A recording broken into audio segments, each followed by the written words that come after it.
Hello and welcome to the short Vort on Parshas Devarim. We're starting a new Sefer, we're starting Mishnah Torah, and we will discuss Shishi. This week's edition is entitled Og, from Giant, Iron Cradle to Grave. So today we have two lessons. One lesson is the power of a mitzvah, and the other lesson is the power of the Seviva, the power of where someone lives and who they associate with. So we're going to discuss Og Melech Habashan, Og the giant, the king of Og. Who was he? He was a man, a giant who lived for over 500 years. He was around from before the flood, by the time of Noach. Noach actually agreed to feed Og, who was hanging outside. He was so big, he was hanging outside the Teva, the ark, and the agreement was that Og would become a slave to Noach and his sons for eternity. We'll get back to that a little bit later. He was so big that it says in our parsha, in Per Gimel Pasuk Yud Aleph, that he had an Eres Barzel. He had an iron bed that was 9 amos by 4 amos, which would be 13.5 to 18 feet as a infant. And because he was so strong, he would break all the wooden cradles, and therefore he needed to have an iron cradle. That's telling you how powerful this person was.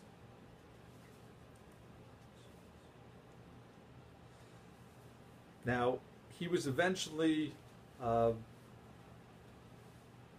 he was known as the Palit, the survivor. He was the surviving member of the kings who were killed in battle. He was a survivor, as we said, of the flood.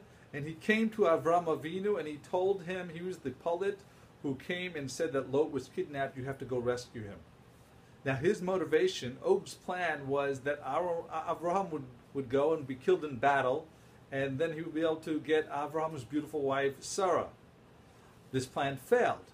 But despite that, he had merits, and this was part of his reason why he lived a long time, and also why Moshe Rabbeinu was afraid to do battle with him. He thought the merit of what he did for Avraham Avinu would be so strong it would overcome Moshe's merits and the Bnei Israel's merits in battle. And from that we see, from the longevity and from the power that he had, that the merit of doing a mitzvah, even for the wrong reasons, is very powerful. Now, the Meraglim, when they went to spy, they said it was a land of giants, it was a land of armor. And as we said Og was one of the people they had to battle, and how powerful he was. And it was a really powerfully defended city. It was very wide, the walls. It would have been impossible to breach naturally with someone so powerful as a leader. Yet Hashem has a plan, and therefore, eventually, Og left with his armies. They went out to attack the Jews outside the fortifications of their cities, and they were defeated. Actually, firstly, as far as the height, for different additional color, Moshe, it says, who was 10 amos tall himself, jumped 10 amos, had a stick, the staff that was 10 amos, that's 30 amos, and he only reached the ankle of Og. So he was giant. The proportions were probably out of whack, not the normal person's proportions.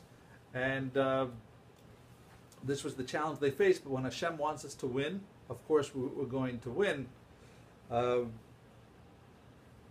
so despite the fact that the Meraglim were right, they were wrong. It's actually the way that Og met his match was he wanted to know the size of the camp of the Jews, and he took a mountain or trees that was the 3 parsangs long, which was an immense amount. He put it over his head, and then a miracle happened, and it collapsed into his head as Hashem brought ants. They ate into it, and it collapsed on his head, and he couldn't pull it off.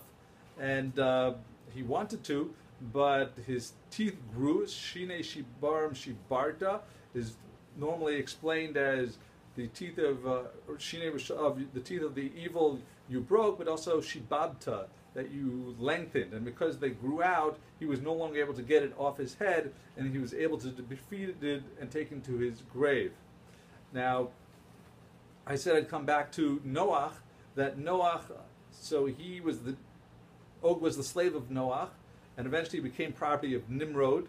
And after Nimrod tried to kill Avram Avinu in the Kibshan Ha'esh, in the furnace, when the miracle happened, he gave Og to Avram as a gift, and he was renamed Eliezer, and that was the famous Eliezer of the servant of Avram Avinu. So that's one. But eventually, as a reward for his good deeds of getting a wife for Yitzchak, Eliezer, according to this explanation, was freed. Some say that he went up to heaven without dying, like Eliyahu didn't die. But according to one explanation, he ended up becoming Og Melech Habashan. He became the king of Bashan, and he actually became an enemy of the Jews. So how is it that he wanted to do? First, he helped Avram and Yitzchak and as part of the Avos, and then he wanted to destroy the descendants, Moshe and the Bnei Yisrael. So from this we get our second lesson. Under the first part, at the first point, when Eliezer was with the right people, Avram and Yitzchak, the right Saviva, so then he was righteous and he was a tzaddik. But when he left, like Lot, when Lot left Avram Avinu, he went on the wrong derech and he became bad. So Eliezer / Og became a Rasha who was against the Jews, he wanted revenge against the descendants of Avram Avinu.